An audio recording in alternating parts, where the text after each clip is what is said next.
I'm out on the trail this morning, already baking hot, drenching with sweat, walked a bike up, and we'll talk about that in just a second. But I wanted to discuss this, my most recent poll.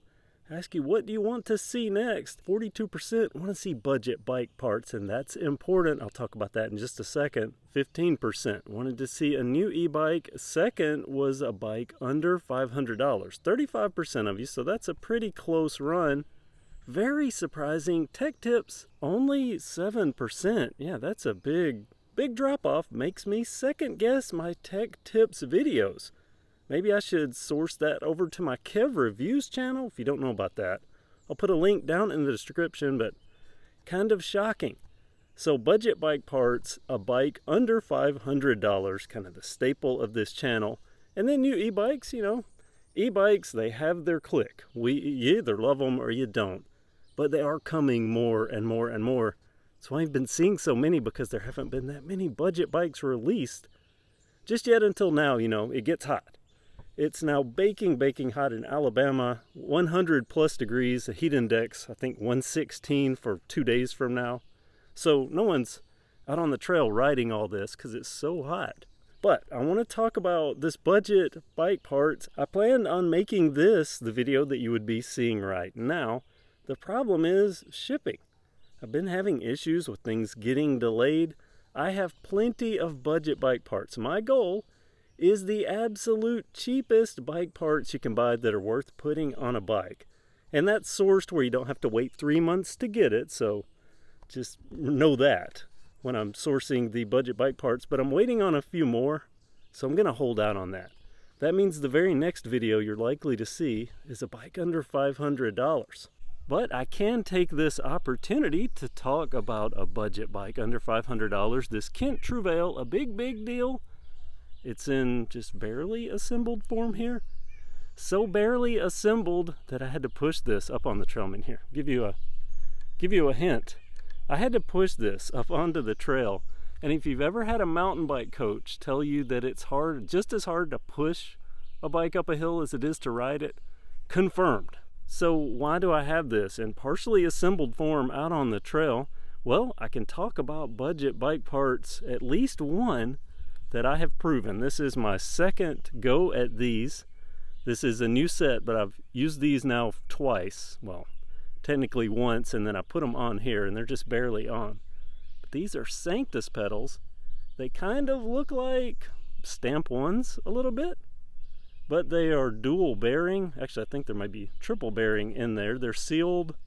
These are only $16.99. I'll put a link down in the description, but that'll just give you a hint as to the good budget bike parts that I'm trying to find.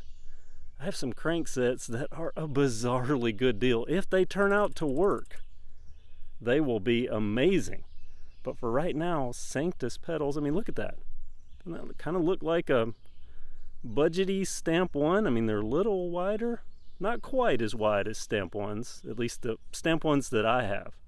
And I'm referring to Crank Brothers Stamp 1s, but these are Sanctus Petals. Come with extra pegs and so on. And I'm mentioning those pedals for a double reason here, because people ask, what do I need to do to this Kent Trouvaille to get it trail ready? Really, that's it. In my opinion, my experience, just put some better pedals, because the factory pedals, as they usually are, very slippery. But as this sits, gonna be riding stuff like this, not crazy. We're talking entry-level, novice, beginner mountain bike stuff here. If you put different pedals on it, in my opinion, the Trouvaille, that's really all it needs to be an out-of-the-box performer on trails like this. However, I do want to double caution. This stem, if you watched any of my previous videos, you'll know that this lower stem bolt is stripped out. I don't know if you can see. Yeah, you can. You kind of see the threads there. That's stripped out on me. I do have a second Kent Trouvaille. If you don't believe me, here you go. I purchased 2 of them.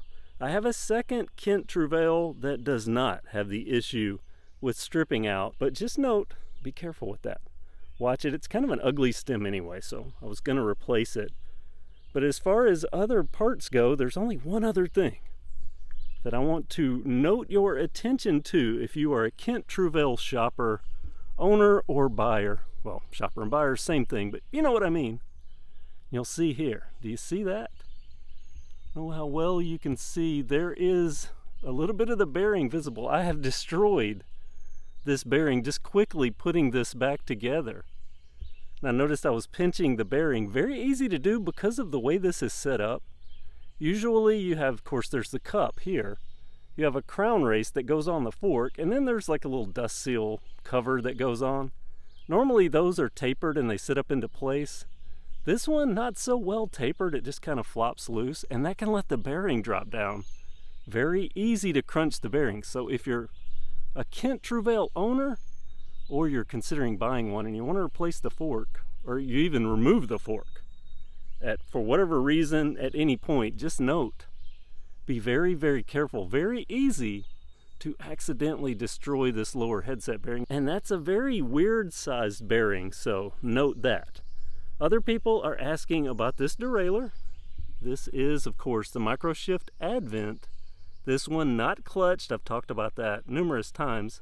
Yes, you could just replace this with a clutched derailleur, a clutched Advent. It's going to work perfectly with that Microshift Advent cassette. So yes, you could replace this. I think $64.99. The price of a clutch derailleur. A final note, something else to consider. If you are shopping for a Trouvaille or you're considering upgrades on a Trouvaille, internal cable routing, very cool. We all like it, but it's important to note if you're going from mechanical brakes, these are mechanical discs, see the cable there. Not a problem up front, but if you want to upgrade this, because of that internal cable routing, if you go hydraulic disc here at the back, that means it comes up the bottom right there, goes into that tube and comes out here. That means if you're buying, like I do, you buy the pre-configured sets. They already have all the oil in them, the mineral oil. Well, that's going to mean you're going to have to take that apart. So they're going to have to be bled and so on. So note that if you are considering a hydraulic brake upgrade to the Trouvaille, though not really required. I mean, you know, these are budget mechanical disc brakes, but they actually do work. That 180 millimeter rotor up front, I mean, they stop the bike. That's why I say you really only need pedals. You have a Suntour fork, so only do that if you really know what you're doing and factor that in. Hey, no, I need to add in one other thing. I've talked about a dropper post on this because a few of us, you know, I'm not a huge, I don't have to have a dropper, but I have started riding with one on a couple of bikes, and they do become addictive quickly. And I mentioned maybe engineering something for internal routing here. If you do want a dropper post, if you want your seat to be able to drop and raise on the Trouvaille, I would recommend that you use external cabling, an external routed dropper post rather than internal, because I've been looking at all of this, and I talked about maybe coming out of the hole that's on the bottom side of this bottom bracket, on the bottom side of the tube at the bottom bracket, but that's going to be too sharp of a turn. Plus it would still leave some external cable routing. I mean, you have that nice internal.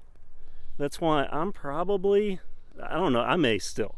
Comment below if you want to see me try it. I'll probably destroy the frame, but if you want to see me try it, comment below, because I've almost talked myself out of it. I'm going to pause for just a second to add in some voiceover here, because I want to mention that a dropper isn't necessary. I mean, I rode for years and years without one, and most people don't even know what they are. So know that even though I keep mentioning it, for most buyers of this bike, I don't think it's even part of the equation, and now I'll pick back up where I left off. I just don't like, as I've said, the external routed.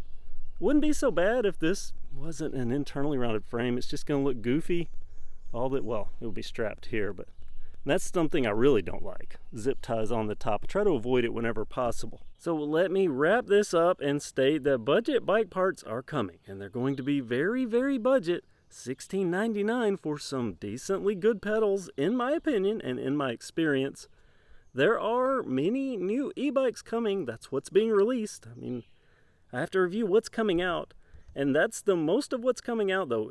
I don't know if I've mentioned this, but ironically funny, I've had nothing but e-bikes arriving until it gets to where it's over 100 degrees, and all of a sudden a few regular bikes start showing up. So there are bikes under $500 and a few over $500, but still budget. And tech tips, Only 7% of you. I knew those were low yield videos, but a lot of you seem to like them, at least in comments. So comment below with that, because I really want to know. I want to put stuff at the right place. But thank you so much for watching KevCentral. And if you haven't got a Trouvaille 398, a link to that also in the description. Thank you for watching. Have a great day.